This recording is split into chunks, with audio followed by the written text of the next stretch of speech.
खाईंदा के मिले ने या के मिले कहिया बस चवंदा पाण कमाए खाओ वॼाओ पाण खाओ असांजो कम। माज़ूर नींगर मुदस्सिर अली आलिन अखियुनि सां सिंधी समाज जे वर्ताव जो दर्द बयान करे रहियो आहे। बस ये इन्हीं मासूर हूं बस। हाँ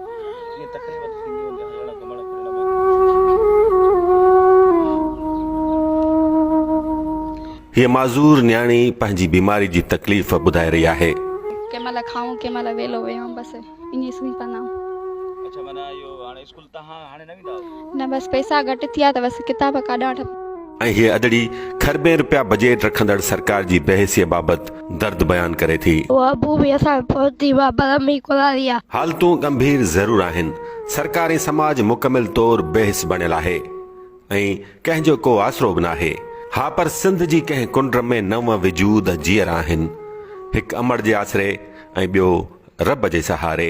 अॼु हिकु दफ़ो अमर जी अज़मत खे अखियुनि सां ॾिसो, जेका लखें किरोड़े सलामनि जी हक़दार आहे। संदसि पीड़ाओ महसूस करणु कंहिंजे वस जी ॻाल्हि नाहे। हा बाक़ी संदसि ऐं संदसि बचड़नि जे दर्द जी हिकु झलक अखियुनि सां ज़रूरु ॾिसी सघिजे थी। हीअ त हिकु झलक आहे, पर इहो दर्द पीड़ाओ ऐं परेशानी पिरह पुठीअ खां वरी नई बाख ताईं 24 पहर पंहिंजो कारो पाछो हिन अबोज कुटुंब तां हटाइण लाइ तयार ई नाहे। अमड़ बेवा, 2 ॿार माज़ूर, हिकु ॿार दिलि जे सोराख़ वारी बीमारीअ में वरतल।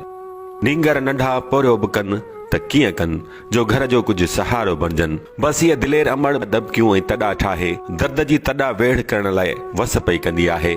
जॾहिं त हिन कुटुंब जूं न्याणियूं रलियूं सिबी दर्द घटाइण जी कोशिश कंदियूं आहिनि, पर हेसि ताईं संदन समूरियूं कोशिशूं नाकाम पे वयूं आहिनि। पेर वीचारनि जा इहे पची था पवनि, ॻोढ़ा निकिता अथनि नी, इहे पची था पवनि, पोइ वरी रोईंदा आहिनि वीचारा।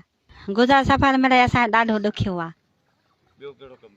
ॿियो कुझु बि न, बसि इहे घर में पोरियो इहे रेलियूं ॿिलियूं तॾा बॾा ठाहींदी आहियां। बसि पोइ मिड़े अलाह ते रखियूं वेठा आहियूं हितड़े। हीअ असांखे पंहिंजी जाइड़ी आहे। सरकार असांजी मदद करे त मूंखे झुगड़ो बि ठाराए ॾिनी।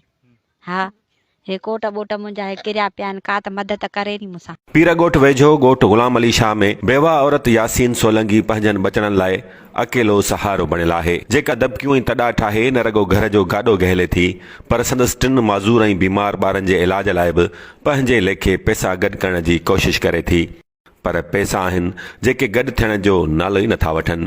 खेनि हिन महांगाई एतिरो त छिड़ विछिड़ करे छॾियो आहे जो अचण शर्त ईअं ग़ाइब थी वञनि था जो ॻोल्हिया नथा लभनि।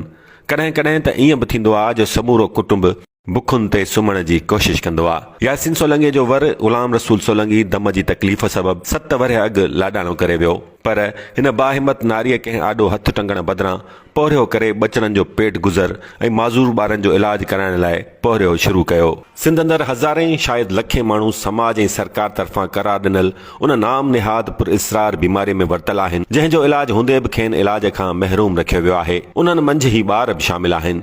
यासीन सोलंगी जा 3 ॿार मुदस्सिर, सवेर ऐं सूंहं उन ई पुरइसरार बीमारी में वरतल आहिनि, जॾहिं त संदसि न्याणी सूंहं दिलि जे सोराख़ वारी बीमारीअ में पिणु मुब्तला आहे। थींदी आहे इलाही जी।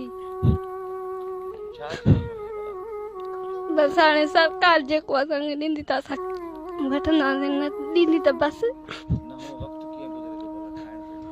ईअं ई थो गुज़रे। अलाह जो शुक्र आहे। पोइ बि रिलियूं ॿिलियूं सिबंदाऊं। भाउ बि नंढड़ो आहे, छा करे उहो वीचारो, न कमाइण जहिड़ो न आहे नी, अञा नंढड़ो आहे, मूंखां नंढो आहे अञा। हे कापी नथा वठी सघूं, पेनियूं बि नथा वठी सघूं, किताबनि जी बि ॾुखाई आहे नी। हा खाइण पीअण के महिल खाईंदा आहियूं, के महिल न। अम्मा पिंडी ठाहींदी आहे ऐं रेलियूं सिबंदी आहे, तॾा ठाहींदी आहे। बसि पोइ इहा के महिल पिंडी 50-60 हलाईंदी आहे, पोइ हिन मां छा थींदो, खंघि आहे, बुखार आहे, ज़ुकाम त इहो थिए थो नी, मलेरिया। पोइ बसि उते ई पिया छॾे न त बसि।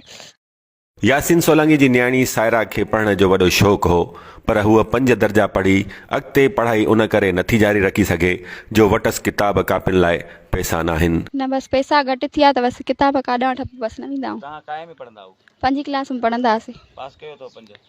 जी बसि पास कयो आहे। बसि हाणे पैसा हुजनि त माण्हू अॻिते पढ़े, बसि पैसा न आहिनि त बसि ग़रीब माण्हू वेठो आहे। ऐं असां था चऊं त असांखे जेको बि खपे ऐं जेको माना में इहो तालीम जे हवाले सां हाँ तालीम जे हवाले सां असां था चऊं त असां अॻिते बि पढ़ी सघूं, हुन में कुझु सरकार मदद ॾे त पढ़ूं था। तव्हांखे पढ़ण जो शौक़ु आहे? ॾाढो शौक़ु आहे।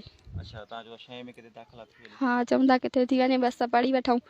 असांखे को साहु ॾेई विझंदो त पर वक़्तु बि गुज़रंदो, स्कूल बि वेंदा हुआसीं, छे कंदासीं नी। हिकु गुरबत ॿियो बीमारी टियों घर ॿुधण ते हाणे ही मिसकीन वञनि त वञनि काॾे।